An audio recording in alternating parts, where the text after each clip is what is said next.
What up, y'all? This is your boy, Mr. Downtown Ray Mellon, and you're listening to the Entertainment Report for Friday, September 5th, 2014. Delivering the major stories and trends going on in the world of entertainment and beyond. You can follow the show on Facebook or on Twitter, facebook.com/The Entertainment Report with Ray Mello. That's RAYMELO, or on Twitter @The Enter Report. According to the New York Times, Joan Rivers is getting the red carpet treatment at her funeral. The snarky comedian's Sunday's send-off will include a special crimson carpet for guests to walk before paying their final respects to the 81-year-old Rivers, Us Weekly reported Friday. Rivers became famous for her devastating fashion critiques of celebrities strolling the red carpet before Hollywood events from the Oscars to the Grammys. Fitting, the carpeting placed outside Temple Amanu East on the east side will then be taken up and buried with Rivers, according to the magazine.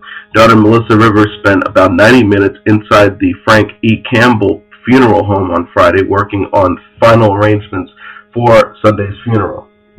According to the New York Daily News, she returned in a black Cadillac Escalade to her East 62nd Street townhouse around 1 p.m., telling reporters outside, "I'm all right." The 46-year-old daughter made no comments about the widening probe into the circumstances of her mother's death, which now includes an autopsy by the city's medical examiner. While initial autopsy results were inconclusive, additional testing was planned to determine, quote, "the cause and manner of death" for Rivers, said Julie Bolzer, spokesperson for the ME. Rivers was rushed to the Mount Sinai Hospital on August 28th after going into cardiac and respiratory arrest at Yorkshire's Endoscopy Center on East 93rd Street. A city police detective stopped by the center around 10:20 a.m. Friday, ignoring reporters as he left. The state health department is also investigating what happened that morning at Yorkville. Rivers was taken off life support Thursday and died at 1:17 p.m. An autopsy is standard procedure in circumstances like those in Rivers' deaths. Sources have told the Daily News that the comedian's family was considering a lawsuit in the sudden and shocking death of Joan Rivers. Melissa Rivers emerged Friday to walk past a dozen bouquets fans left outside her East Side building. When asked about the cascade of love and praise that followed her mother's death, the comedian's only child told reporters it's humbling. Melissa's 13-year-old son Cooper joined her in the SUV at one point during the day. Among the visitors consoling the bereaved daughter were her mom's fashion police cohort, Juliana Rancid, and her husband, Bill. Juliana Rancid carried a brown shopping bag, and the couple spent about 15 minutes inside before heading off. A steady stream of fans also appeared outside the building throughout the day. One card read, "Thank you, Joan, you made America laugh," read one of the handmade cards left along with the flowers. Maria Garber, 63, left a single red rose to honor one of her favorite stars. Garber said, "I'm a big fan, have been for many years. I figured I'd have to come and pay my respects. This should never have happened. She had a lot of years left in her." One-time Rivers hairstylist Dennis Zinga stopped by the Mark Schiff Memorial and took some photos of the emotional scene. Zinga, who worked with Rivers on her QVC show, said she was unbelievably kind and caring. "The world is going to miss her, but New York is going to miss her more. She was a fixture in New York." Neighbor Juliet Frank, 66, brought a small bouquet of sunflowers on the site. Frank said, "It feels really sad for her family. I'm going to miss seeing her. She made me laugh." 30 blocks north, patients were in and out of the endoscopy center Friday morning, with most not rattled by its brush with morality. Patient Robert Grossman, as he exited, said, "I have nothing bad to say about this place. I trust my doctor. I wasn't concerned at all." A woman with Grossman said security inside the clinic is very high. She said, "Other than that, you never know that this was where it happened. This could have happened anywhere." Rumors are spreading that there is a brand new sex tape involving Kim Kardashian and her husband Kanye West. Sources close to the couple say Kim was purposely being coy during her recent British GQ interview, where she hinted about doing a sex tape sequel, this time with West. Kim told the magazine, "My husband Kanye and I have an amazing sex life. So far as the sex tape is concerned, whether or not we've made another, if we have, it's never something I want to go public." TMZ told what really happened is that Kim didn't want to talk about her sex life because she's super private about it, and instead of just shutting down the interviewer, she decided to playfully tease. Kim should know the internet doesn't play when it comes to sex tapes. Siva Kaneswaran fought off a man he says was beating a woman on the street in New York City and ended up catching a shinner in the process. The wanted singer was walking in Chelsea last month with his rep when they saw the man attacking his girlfriend. The rep told TMZ Siva ran over and tried to break it up, telling the man to chill out, but the attacker yelled back, "This isn't about you." The rep says that when it got physical, while Siva was trying to hold the guy back, he got clocked in the face. The attacker eventually took off, but the scuffle gave the girlfriend enough time to run away. TMZ told Siva initially wanted to keep the fight and the shinner under wraps, but now is hoping the woman will get in touch with him so he can be sure she's okay. Silva has got a battle record with good deeds. A homeless man attacked him outside a Denver movie theater early this year when he tried to give him money. Siva is doubling down on his anti-SeaWorld campaign, declaring the cops have no case against him because his freeway sign protest is a legal gray area. TMZ broke the story. The California Highway Patrol is recommending the San Diego DA prosecute Steve for vandalism and trespassing after he changed the exit sign last month from SeaWorld Drive to SeaWorld Sucks. Siva called in to TMZ Live Friday to say he believes there's no case against him because his crime was ultimately harmless. Best of all, he dared cops to arrest him when he returns to Los Angeles, but you gotta see how he did it. You better hope the police aren't watching.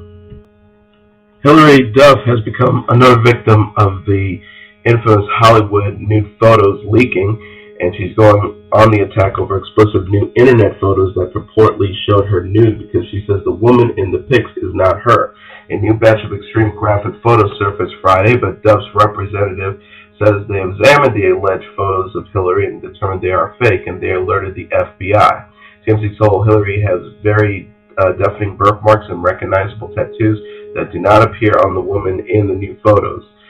One of the tattoos is an anchor on the inside of Hilary's left ankle that she's had for years, but again, it doesn't show up in any of the pictures. TMZ told they forward the links to the FBI, and anyone who publicly states that the pictures are of Hilary is going to get sued. A famous photographer got the shot from legendary rocker Rod Stewart when he used a cheap copy of her iconic photo to promote his concerts in Vegas, and now she wants a few $1 million. Bonnie Schiffman says she owns the rights to the photo of the back of Rod Stewart's signature bouffant hairdo, which was the cover of his 1989 box set Storyteller. In her lawsuit obtained by TMZ, Schiffman says Stewart wanted to license the pic again in 2010 for a comeback tour called Rod's Back. She claims she was offered a measly $1,500, which she flat out rejected. The photographer claims Stewart simply stepped aside her by intimidating the pose from her pic, slapping it on billboards, ads, and tickets to promote his 2013 show at Caesars Palace in Vegas. She's now suing Stewart and Caesars Palace for $5 million minimum.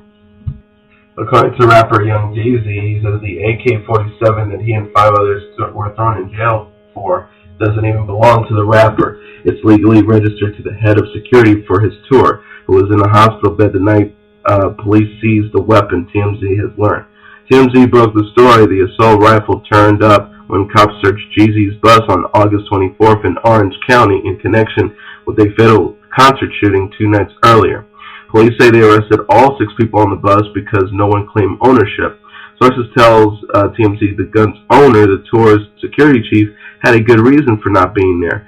The guy got shot in the arm at the 10 AK nightclub the night before. TMZ told he was caught in the crossfire when Suge Knight got shot 6 times, and TMZ got video of him leaving the club with his wounded arm all wrapped up. TMZ was told there are serious questions about Jeezy's arrest. According to law enforcement sources, the AK-47 wasn't found anywhere near him.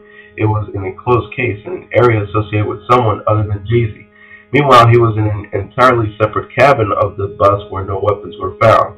Official reports related to the arrest indicated the arresting officers were repeatedly told the registered owner of the weapon was the tour security chief and that he was hospitalized. Jeezy's been busy on tour since posting bail in the puzzling arrest. And on Thursday night, he was on The Tonight Show with Jimmy Fallon to do a performance. Before Apollo Nida did and he's snitching for the feds. He snitched on himself with the tell-all book he's rushing to finish before he goes up the river. Nida has to report to prison September 10th to begin serving an 8-year sentence for money fraud, and sources close to the Real Housewives of Atlanta star tells TMZ he's been working hard at working on his autobiography. Nida's teamed with multiple writers to get his story down on paper, focusing on his life, his upbringing, and events that led him to prison, according to TMZ sources, and he even shot a photo for the book cover already. TMZ told Apollo seems ready to face the next chapter of his life, which will include a cellmate, so good luck. An Oregon couple whose romance against all odds inspired a social media campaign that went viral and raised nearly $28,000 tied the knot Thursday in the dream wedding at Disneyland in California. The wedding day of Kelsey Yeoman and Larry Ragsdale, high school sweethearts whose engagement plans were derailed when Ragsdale was hit head-on by a drunk driver, was punctuated by a special message from their favorite band, Train. Train's frontman Pat Monahan told the shocked couple in a taped message introduced by Yeoman's maid of honor, her sister Mackenzie, at the wedding reception.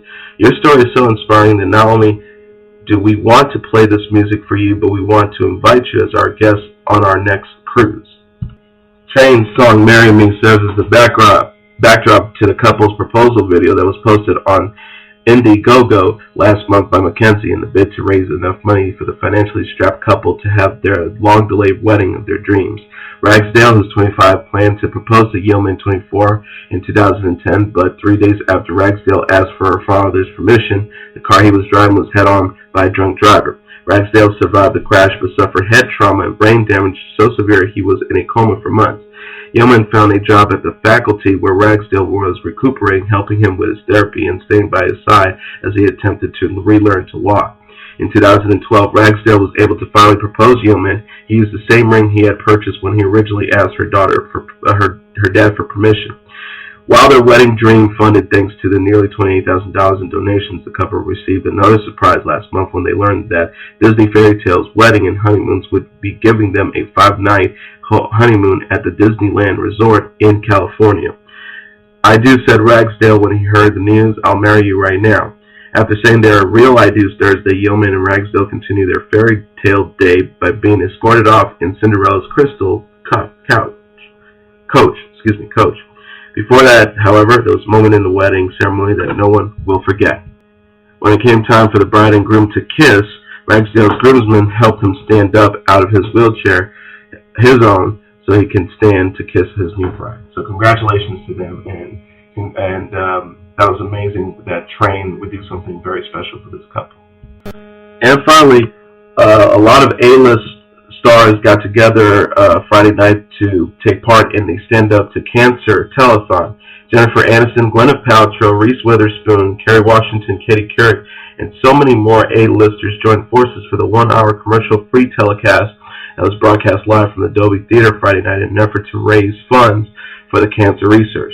The telecast, which was co-produced by Paltrow and Emmy-winning producer Joel Gallen, began with the humorous star with Melissa McCarthy running down Hollywood Boulevard with the Stand Up to Cancer torch, which she then passed to fellow comedian Steve Carell, who opted to take the escalator instead of all those stairs, who finally dropped the torch down to Eric Stonestreet, the Modern Family star that took the Stand Up to Cancer torch all the way into the Dolby Theater, officially kicking off the event. From that point forward, stars continued to take the stage to help share stories from cancer survivors as well as their own personal tales. Katie Couric, who was leading the way at the social media and telephone area, made her first appearance since announcing the loss of her mother, Eleanor Hand Couric, who has died at the age of 91. Pierce Brosnan shared his own story of losing his first wife, Cassandra, and daughter, Charlotte, to ovarian cancer. He said, "To watch someone you love has his or her life eaten away bit by this insidious disease, that part of your sorrow becomes an indelible part of your psyche. I held the genuine, strong, beautiful hand of my first wife, Cassie, as ovarian cancer took her life much too soon. Just last year, I held the hand of my funny, wonderful daughter, Charlotte, before she, too, died from this wretched inherited disease," he told the crowd. The actor also made the announcement that Stand Up to Cancer will be organizing an ovarian cancer dream team with the help of the Ovarian Cancer Research Foundation, the Ovarian Cancer National Alliance, and the National Ovarian Cancer Coalition. The audience also enjoyed a variety of musical performances, including Ariana Grande, who sang My Everything, Dave Matthews Band, who sang Mercy at the top of the show, and Jennifer Hudson, Common, and Lupe Fiasco, who teamed up for one blowout performance to end the telecast. Will Ferrell reprised his role as Ron Burgundy, made a surprise appearance while he at his news desk over at Global News Network and simply stated, "Let's grab one of Cancer's testicles and pop it like a plum water balloon on a hot summer's day." Could have said it better ourselves, Ron. And the awkward moment of the night goes to Mike Myers, who took the opportunity to share a Rob Ford dig. Canada invented insulin in treatments of diabetes, was a pioneer of radiation technology in the treatment of cancer, while Canada did not invent the degenerated, drug-loving mayor. The city of Toronto just may have it perfected it. Thanks, Rob Ford. The stand-up to cancer's first 3 telecasts took place in 2008, 2010, and 2012, and it aired in more than 190 countries. To date, more than $261 million have been pledged to support various innovative cancer research programs. And that is your entertainment report for Friday, September 5th, 2014. I'm your host, Mr. Downtown Ray Mello. I'll be back on Monday to deliver some of the major stories and trends going on in the world of entertainment and beyond. You can follow the show on Facebook or on Twitter, facebook.com/The Entertainment Report with Ray Mello, or on Twitter @The Enter Report. Have a great weekend, everybody. I'll see you on Monday. Bye.